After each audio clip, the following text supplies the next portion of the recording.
1370 WOCA. Ocala.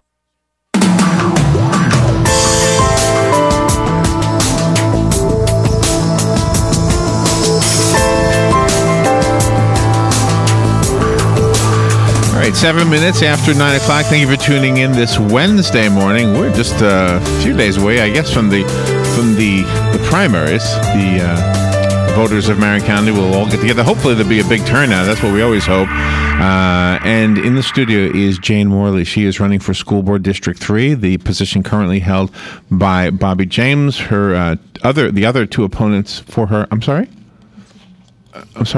What's your first name? My first name is Larry. Thank you. So Jane is here to tell us about her candidacy. Bobby James is, of course, holding the seat. Jim Touchton is one of the other candidates for that seat. Ed Wilson also is one of those candidates. He was here. Bobby James and Jim Touchton have not been on this show. They might have been on one of the other programs on WOCA, but I don't know. I know that WOCA is offering 10 minutes of time to every candidate, regardless of what the race are engaged in. So contact us if you want to take advantage of that.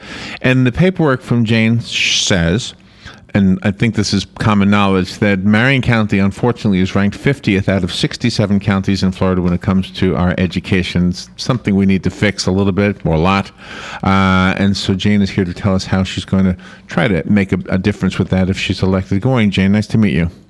Thank you, Larry. Thank you. I'm so blessed to be here, and thank you for the opportunity that you, WOCA Radio, has given us candidates to share our views with the community, with the public. I'm very, very happy to hear your involvement. And one of the things that I may correct you on that, recently the ranking has been sliding down. It's not 50th anymore, it's 56, unfortunately. Oh, wow. So it's even getting worse. It's getting worse. And I don't want you to take up your whole time educating me on this, but how is that determined? Is it school grades? Is that how that's done? Yes, the FCAT school grades, recent FCAT school grades, it determines the ranking of the state, of each school district. Okay. So within 67 counties, we are 56 right now, which is very, very appalling to me. Have you looked at what might be the reasons for this? One of the reasons that I see is a leadership that does not have a vision, does not have goals, and classroom needs are not being prioritized. And secondly, social promotions. And what I mean with that is that if a child is not proficient in reading and writing, why do you even promote that child to the next grade? Exactly. I wonder about that all the time. I mean, being left back was a badge of, not a badge of honor, but the other way, a badge of shame, I guess, when we were kids. And now they don't want to issue that anymore. Well, think about this. When do you stop? When is this going to catch up on you? Yeah, really? Never. It's never going to catch up. You're putting this child up for failure. So is that something the school board can make a difference with? Can you actually dictate to the schools to not do that? Exactly. We can do that. We can change policies. And that's the reason, one of the major reasons why we are where we are today. So you decided to run. Have you ever run for office before? No, this is my first time running, and I'm very... it's my privilege, it's my honor to serve my country and to serve the children of that I consider my own. Yeah, there was and I want to see through leaders. I want to see exceptional students, and they are the future of this nation. And the interesting thing, Jane, is that the county has produced exceptional students. Yes. We see them in here. They come in here when they've done exceptionally well. And we've seen them from the public schools, the private schools, and the homeschool. So all three. So there's got to be something. Does the school board regulate private and homeschool, or just public schools?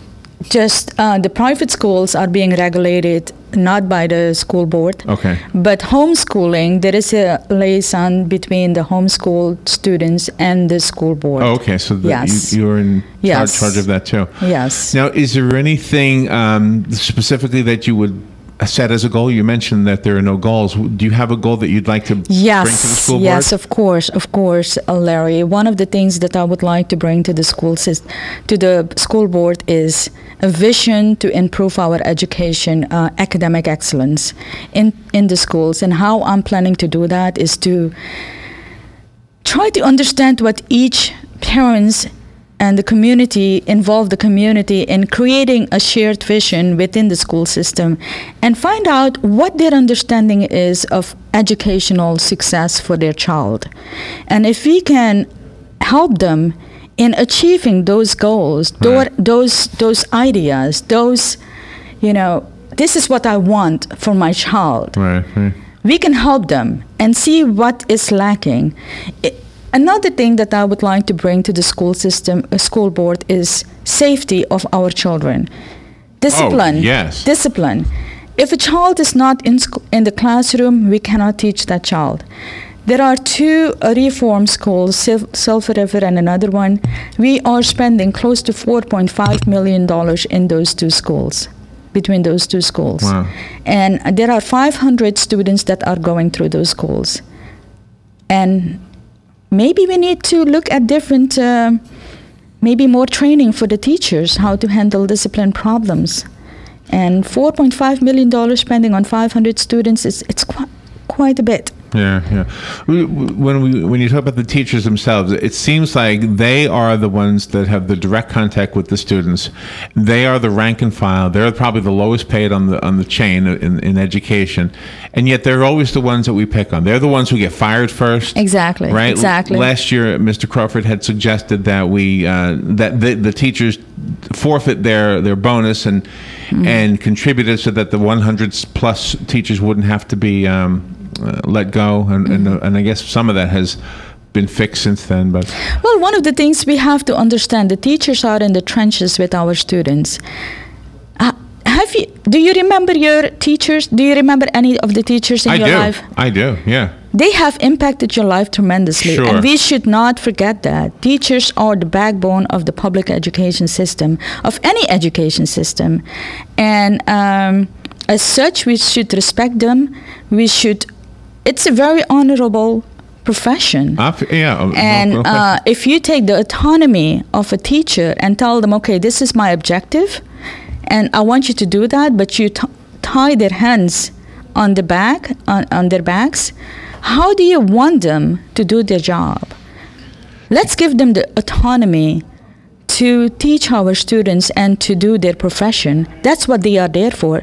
That's what they choose for. Jane Moerlie is in the studio. She's running for School Board District 3. It's her first time running for office. Have you been a teacher before? No, I have pre-law, studied pre-law. Pre-law, okay. Yes, I wasn't born and raised in America. I was born in South America. Okay. Went to a Christian school there, and I practice the Christian faith. I believe in Jesus Christ, and because that was one of the things that was brought up. I am from the Christian faith. Okay. I believe in Jesus Christ. That was brought up by one of your opponents, or? I don't know who brought that up, but that was an issue. Okay. And and through the help of so when I came to the United States, I came with my family, my husband and 3 children, and with my with my pre-law, bachelor's degree in law. And when I came here, I was very fortunate to start with McDonald's. I worked as a cashier for nothing McDonald's. to be ashamed of. I was very, very proud. It was a means to take care of my family. I was very happy with that. Yeah. And I'm not ashamed to mention that. It's a very honorable job, and it showed me the value of everything that was that America stands for. We've all been there, and you want to know something? Voters will love that. They don't. I mean, we everybody has a chance to get our vote, but we like hearing a little bit about the personal background. So I think that's endearing, not the other way around. Thank you. No, I love that, and I did it with passion, with dedication, with hard work.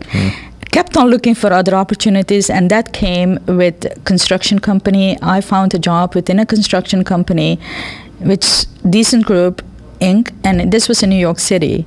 So within a year, I was offered a partnership within that company. Oh, wow. You don't get that without, being passive or doing just minimal standards. That's right. You just don't get that. So you have passion for what you do.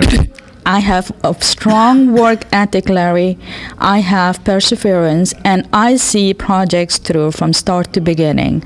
I don't sit back and just let things happen. I make things happen, and that's important. And then within that relationship with the company and having a partnership, I was offered an opportunity to work for the second largest engineering firm in the United States. Wow. So all the way from McDonald's to that. To that, yes. That's pretty and cool. that is URS Corporation. You can look up URS Corporation. It's the second largest engineering firm in the United States. Wow. And my husband in 2002, he got very, very ill, and we needed to leave New York City and come to a warmer place. And Marion County was the place where we ended up. And do you have children? 3 children. So yes. they're in school? 2 sons and 1 daughter. So that's how you see that's where the passion for the schools comes exactly. from. Yeah. And my children went to Westport High School and middle school. And 7 years ago, I lost my husband. He passed away in 2006. And my responsibility, my children were in middle school at that time at Westport Middle School. And I was able to make sure that with the blessings of the Lord and with the help of the school, Jane Alsperman is the principal of that school, and she was at that time the principal at that school. And my children graduated with high honors. They are off to college studying for medicine and engineering. And it's my time to ensure that the brass ring of life, I don't know if you remember what the brass ring of life is. No, I don't, but we've only got about 30 seconds. Okay. So I know you can't teach me that right now, but you're delightful. Thank you, Jane, for coming in. And before we say goodbye, do you have a website our listeners can go to? Yes, it's www.votejanemorleyforschoolboard.com. And Larry, I will also share my phone number, my personal phone number. This is my cell number. Okay. Anyone that has any questions, they can call me.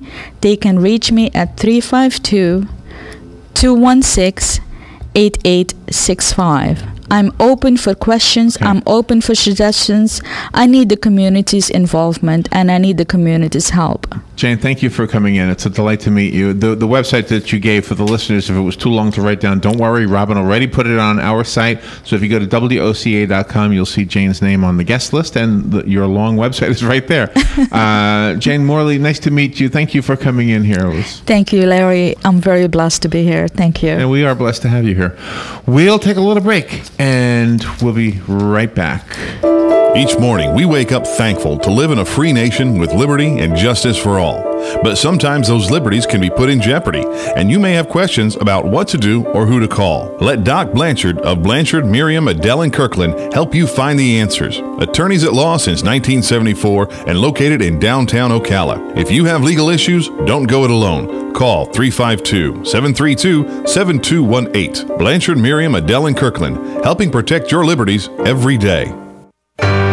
This is your old friend Chip Morris on behalf of Carl Zalek. For years, we've talked about the need for leaders who stood on principle and actually had a plan to solve issues.